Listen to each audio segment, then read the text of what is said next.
Today I'm going to be testing another old school mechanic secret. Can kerosene clean the carbon and sludge of an old, high mileage, worn out engine? Let's find out. For starters, this is a 2007 Chevy Cobalt with a 2.2 liter Ecotec engine with approximately 183,000 miles on it. Now, I've tried a similar test like this in the past on a Toyota Camry, and a lot of people said those engines are bulletproof, and now we are using one from a GM, the 2.2 liter Ecotec, which is not known to be very reliable. However, I guarantee there'll be some people in the comments that tell me otherwise. So let's start by doing some baseline tests on this thing before we add the kerosene. I'm going to do an engine compression test on each cylinder. I'll be measuring the oil pressure the entire time from an oil gallery on the top of the cylinder head. We'll pull this valve cover off and take a look at how dirty it is on the inside, and let's remove that oil filter just to get a peek at that. And then I'll stick a camera up underneath it to see if we can see any carbon built up on the backside or the inside of the engine itself. So let's get a compression readout.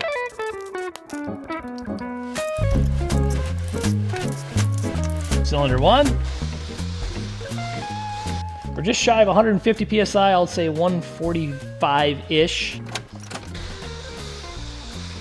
That one's about right at 145. That one's just shy of 145 too. And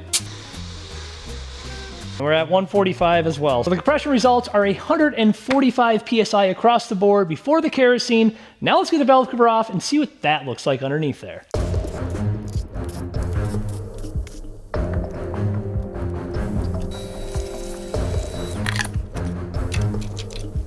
All right, and as expected, it is pretty dirty in here for 183,000 miles. You can see we have a bunch of buildup on the top of the valve spring retainers here, on the rockers, even on the back of this chain guy, we have a bunch of buildup back here as well. And even in between things like on the cylinder head, you can see all that black carbon buildup that we don't want to see, but it's kind of expected on a 183,000 mile engine here. Now, same thing applies to the valve cover. You can see we have a bunch of deposits built up in here. Not as much as I thought we were going to see, but you can see there is chunks of stuff here as the PCV system actually flows right through this valve cover. So will kerosene clean any of these deposits up? And will it clean up anything in the camshafts as well? Will it clean anything on the top side of the engine? And again, just for reference, here's what we're looking like.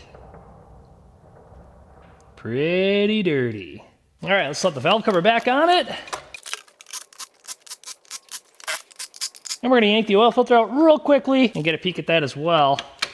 See what condition that is in before we run the kerosene.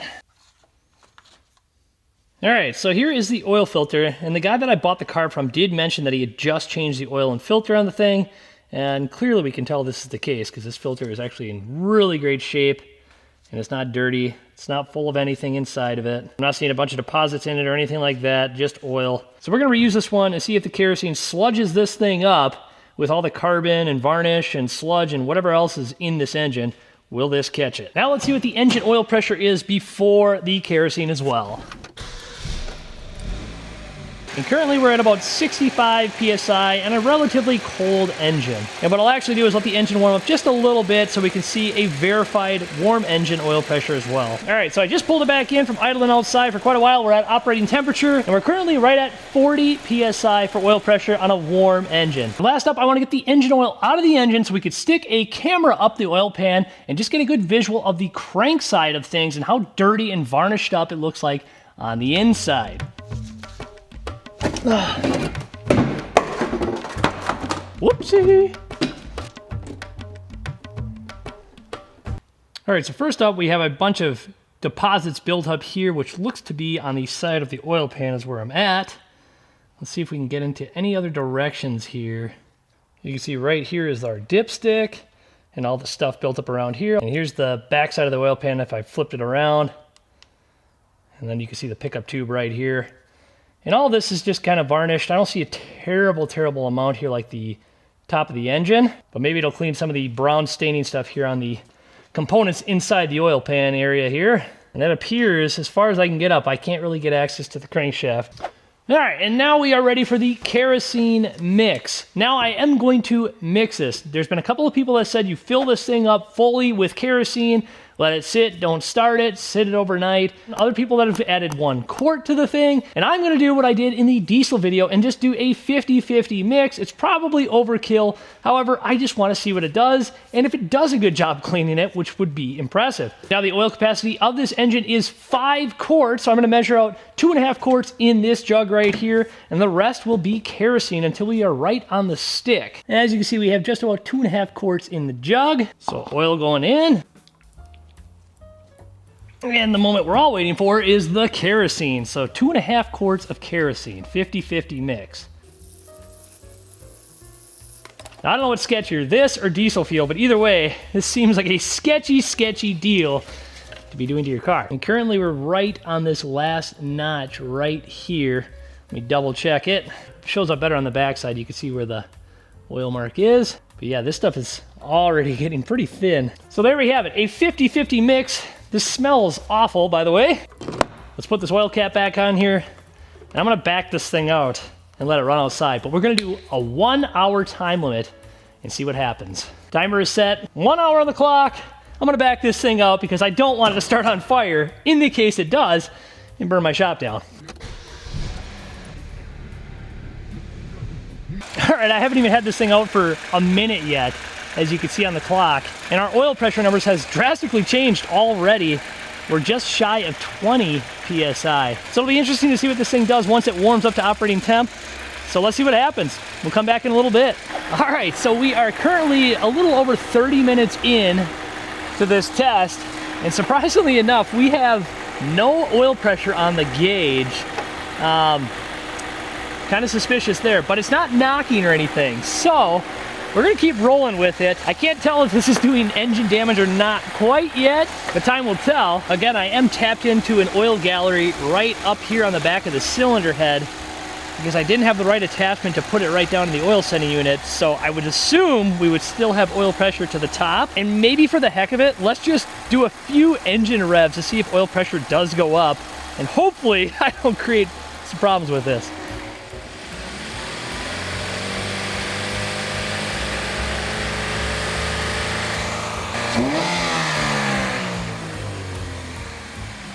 All right, so looking back at the footage, it looked like I did manage to get like 10 to 15 PSI off the needle here.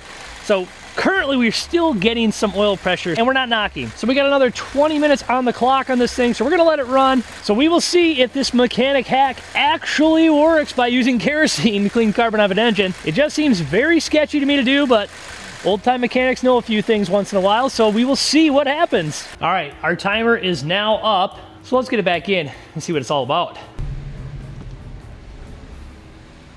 We are in. We still have 0 oil pressure, but it's not knocking. Let's get it shut down and take a peek at everything. So first up, let's get this air box off. We'll go right for our compression numbers too. And this engine is a scorcher right now, 180 degrees on the inside of these spark plugs tubes, so hopefully we don't wreck any threads on this thing. We're gonna pull these spark plugs out right away. Oop, oh yeah, we're good.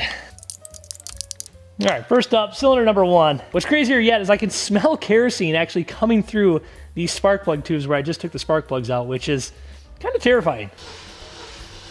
And we're at 145 here, 145 on 2, 145 on 3, and as expected, 145 on 4. So the compression numbers didn't change in either direction either way, and I kind of didn't expect it to because the engine was running good and we had 145 across the board in the beginning.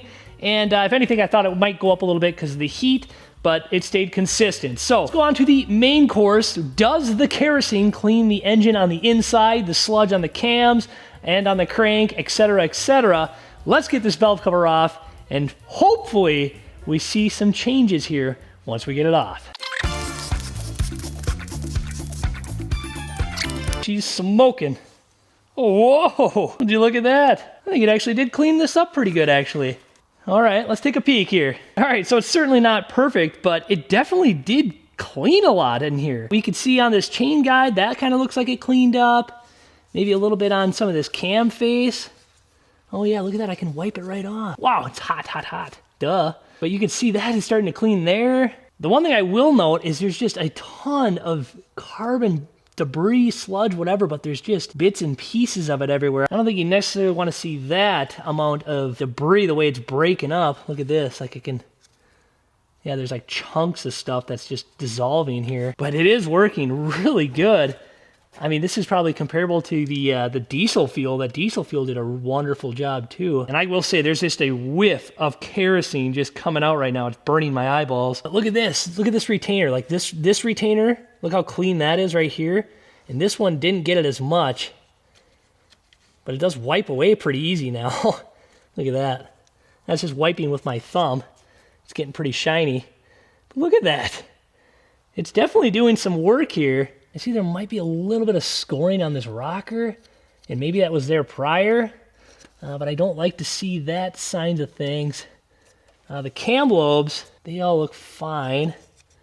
Not seeing any like big scoring, but there's just like a bunch of particles, carbon everywhere, which isn't necessarily a good sign. I don't think you'd want to break it all up like that, but I guess I don't know 100%. Now it's hard to say, but even the back side of the head right here, where the oil would be flinging off the cam lobes, it's kind of cleaning up back there even. We'll have to do some before and afters and compare this stuff, because this actually did a pretty good job cleaning too. Again, it's dissolving some stuff, and there's a lot of little particles now, which isn't a good sign. Let's go take a look at that valve cover.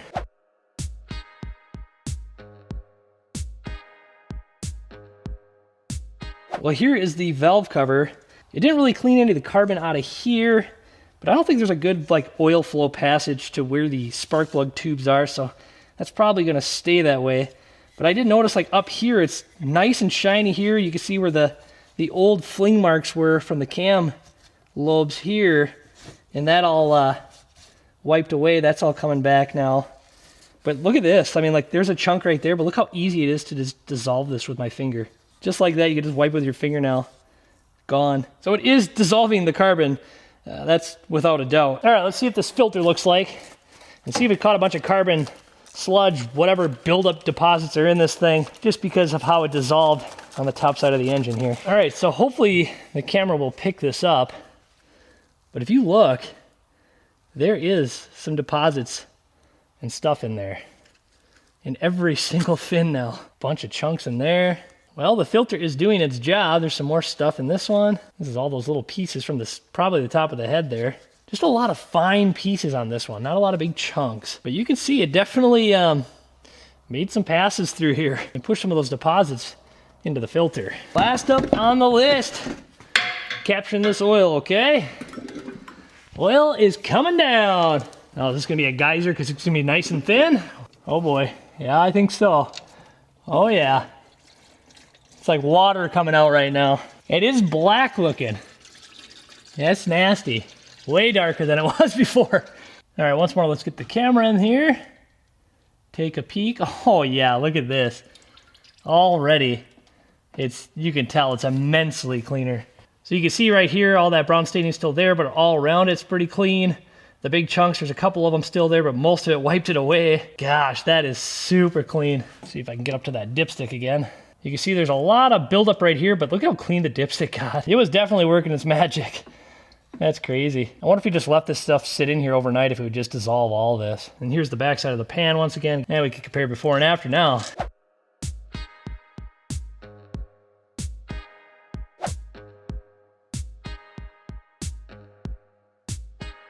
And just for the heck of it, this is the oil that came out of it.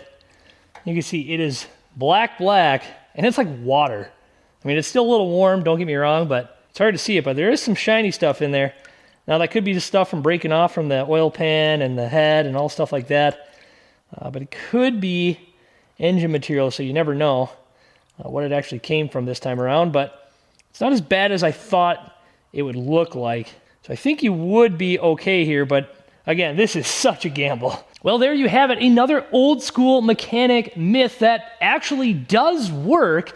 However, I don't know if you would actually want to do this on your only reliable vehicle to try to clear a little carbon and sludge out of your engine. So in the past, I have done ATF, now diesel fuel, and kerosene, and I have to say that the diesel and the kerosene obviously performs the best whereas the ATF at least has some lubricating properties that would keep this from doing any harm to the engine, I would assume. Now, as far as the cleaning capabilities of flushing your engine with diesel versus kerosene, to me, it's kind of a wash. It's hard to say what was actually better due to the two different style engines. But clearly this kerosene is actually working very, very good. However, the way it's dissolving the carbon in this particular engine is kind of weird because it's leaving almost like sand-like particles of the carbon. It does seem very soft, however, but also if that gets picked up through the oil pickup and pushed into the bearings, you may see some problems with that. As you can see from the oil filter, it did pick up quite a bit of particles as well, and some big chunks in there. And it's just one of those things that you would probably not want to do on something, like I said, is your only reliable transportation. Also, now I kind of want to see what it would actually do if I left this in there for a day or two and just didn't run it at all to see how it would dissolve it, because clearly it did a pretty good job after just an hour of runtime with a 50-50 mix. But either way, let me know what you guys think in the comments below. If you guys know any mechanic myths or hacks or any kind of secrets from back in the day that we should try on any of these cars that I'm kind of acquiring over this time period, then again, shoot that in the comments as well, and we will try to make a video on it because this is kind of interesting stuff to see how it performs. And maybe what I should actually do is try a real engine flush from a company to see if that works as well, rather than just use a bunch of random fuels that you can get at the gas station. But as always, thank you all for watching. We will catch you in the next video. Thank you again. Adios. Peace.